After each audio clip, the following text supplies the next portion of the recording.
अचानक से अनीता जी को क्यों आई ललित की याद, इसके लिए आपको पूरा वीडियो देखना पड़ेगा।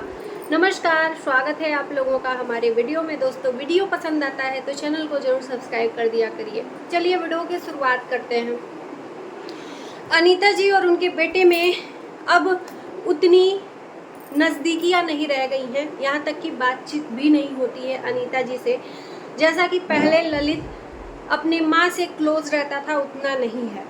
काफ़ी लोग ये भी बोले कि रवीना के पास जाते ही ललित बदल गया। तमाम तरह की बातें होती आई हैं सोशल मीडिया पर, उसको दोहराने की ज़रूरत नहीं है।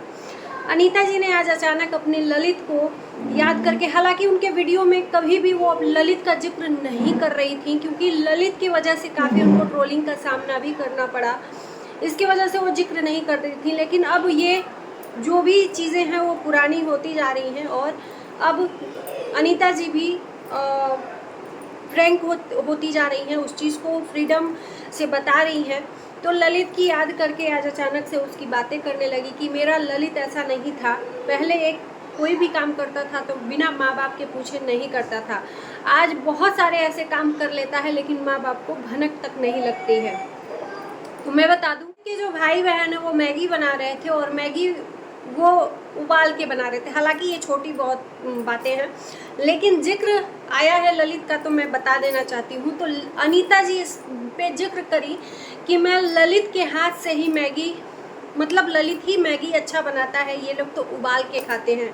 और ये बातें करते करते कुछ बातें ललित की उन्होंने अपने ब्लॉग में शेयर करी कि मेरा बेटा ऐसा नहीं था, बिना पूछे हम लोगों को कोई काम नहीं करता था और आज बहुत कुछ काम कर लेता है हम लोगों को बिना पूछे। हालांकि इनको जब ये घूमने गई थी तो उस टाइम पे भी लोगों ने ट्रोल किया कि आप अकेले गई हैं, अपने बेटा बहू को पूछी नहीं है, उसका भी जिक्र किया। आज बहुत अच्छे मूड में थी अनीता जी। उस पर भी बोला था अनीता जी ने कि हमने पूछा था ललित से कि चलो हमारे साथ घूमने, ललित ने मना कर दिया था, शायद उसके पास कोई काम था। जी हाँ, ललित की बुराई नहीं करी थी, अच्छाई। देखो, एक सॉफ्ट कॉर्नर होता है ना, माँ बाप का एक कोना होता है अपने बच्चे के लिए, एक बार जरूर वो तड़पता है। जो बेटा उनके पास दिन रात रहता था, आज वो बेटा दूर हो गया है तो माँ बाप को तकलीफ होगी। इनके वीडियो में, जो अभी का रिसेंट का वीडियो है, उसके नीचे कमेंट भी करने वाले लोग आ गए कि ये तो आपको पहले सोचना चाहिए था अनीता जी। आप सोचिए कि जैसे आपको अपनी बेटे की याद आ रही है, उसी तरह से जो आपके ससुर जी हैं उनको भी अपने बेटे की याद आती होगी कि नहीं। शर्म करिए। तो कुछ लोगों ने उसका भी जवाब दिया है। हालांकि देखो, ये पुरानी बातें हैं और ये ऑप्शन खुद ससुर जी के पास है। मैं तो कहती हूँ, इस पे जो सवाल उठाते हैं ना, ससुर जी किसके तरफ है, अनीता जी की तरफ नहीं है, उनके तरफ है, तो ये खुद ऑप्शन उनके ससुर के पास है और इतने सक्षम हैं कि वो डिसीज़न ले सकते हैं कि उनको किधर रहना है, किधर उनको कंफर्टेबल फील होता है। अब उन्होंने उधर रहने का निर्णय ले लिया तो इसमें किसी का दोष नहीं है। और रही बात कि अब नहीं रह रहे हैं अनीता जी के पास, तो अनीता जी अपना घूमती फिरती हैं। हमको अनीता जी की एक बात बुरी लगी, जब ललित ने शादी किया था उस टाइम पे अनीता जी ने लोगों को गुमराह किया और झूठ बोला। इसी चीज़ को लेकर अनीता जी को ट्रोलिंग का सामना भी करना पड़ा और काफ़ी लोग इनसे गुस्सा भी हो गए। बस मुझे यही इनका थोड़ा ख़राब लगा था कि जो चीज़ें अब ओपन हो गई हैं उस चीज़ को अब छुपाना क्या।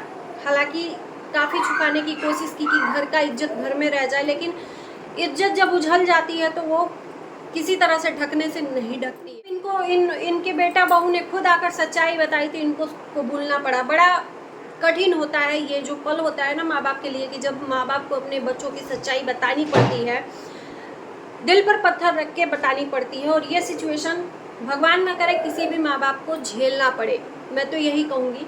बाकी अनीता जी का हर चीज़ अच्छा लगता है, हर चीज़ उनका क्या ही करती हैं, अपनी एक्टिविटीज़ दिखाती हैं, रसोई दिखाती हैं। मुझे सबसे अच्छा इनका गांव का ब्लॉग लगता है, जो खेतों में जाकर काम करती हैं, खेतों से फल वगैरह तोड़ के लाती हैं, सब्जियां तोड़ के लाती हैं, किचन में जो अलग अलग रेसिपीज़ बनाती हैं, वो सब बहुत अच्छा लगता है।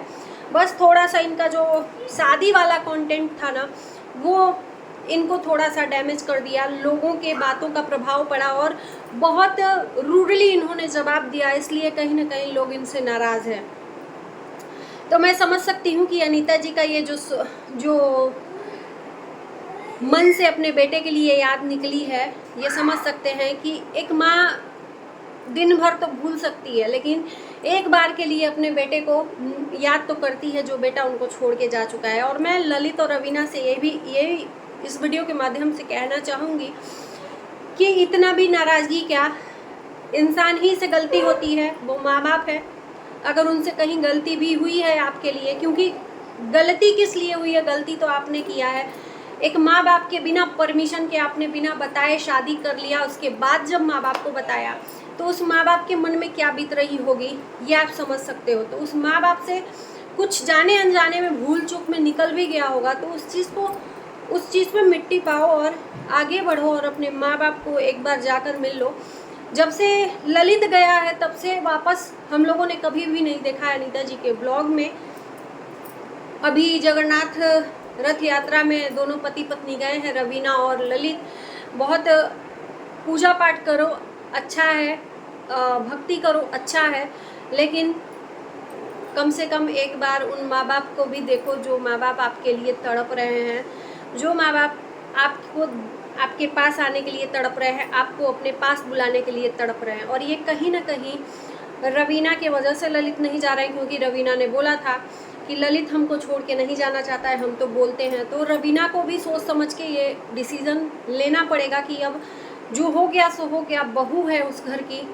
तो कुछ चीज़ें हैं जो रवीना ने शेयर करी थी पहले कि कुछ ऐसी बातें हैं जो हम नहीं जा पा रहे हैं, बाकी आने वाले वक्त में ज़रूर जाएंगे। तो वो सब चीज़ें हैं, अपने माँ के दिल को देखो और माँ आपको याद कर रही है। हालांकि अभी ट्रोलिंग बहुत ज़्यादा हो रही है इनके ससुर जी को लेके कि ललित जो भी किया अच्छा किया अनीता जी के साथ में, जो इन्होंने अपने ससुर के साथ किया वही ललित कर रहा है, तो कैसा लग रहा है। किसी को ताना देना बहुत आसान है, मैं तो यही कहूँगी, किसी को ताना देना ना बहुत आसान है। हमारी जो ज़बान है ना, किसी को बोलने के लिए मिर्च मसाला तुरंत बोल देती है, और वही जब रिटर्न हमको मिलता है किसी के द्वारा तो हमें बहुत आग लगती है, तिलमिलाहट होती है। तो नहीं बोलना चाहिए, किसी को ताना नहीं देना चाहिए। पता नहीं कब वक्त कब कैसा आ जाए, हमारे साथ कैसा सिचुएशन आ जाए कि जो हम दूसरों के लिए बोल रहे हैं वही हमारे साथ में आ जाए। तो नहीं करना चाहिए किसी के साथ में। हर लोगों का सिचुएशन अलग अलग होता है। अब उनके घर की बात है, वो किस परिस्थिति में नहीं रह रही हैं ससुर के साथ, या ससुर उनके साथ नहीं रह रहे हैं, या खुद उनका अपना पर्सनल ओपिनियन है कि हम नहीं रहेंगे, हम छोटे बेटी बहू के पास ही रहेंगे। तो ये सब चीज़ें छोड़ के आगे बढ़ना चाहिए, और यही कहना था अपने वीडियो के माध्यम से। बाकी आप लोगों को वीडियो कैसा लगा ज़रूर बताना। मिलते हैं नए वीडियो के साथ, तब तक के लिए बाय बाय।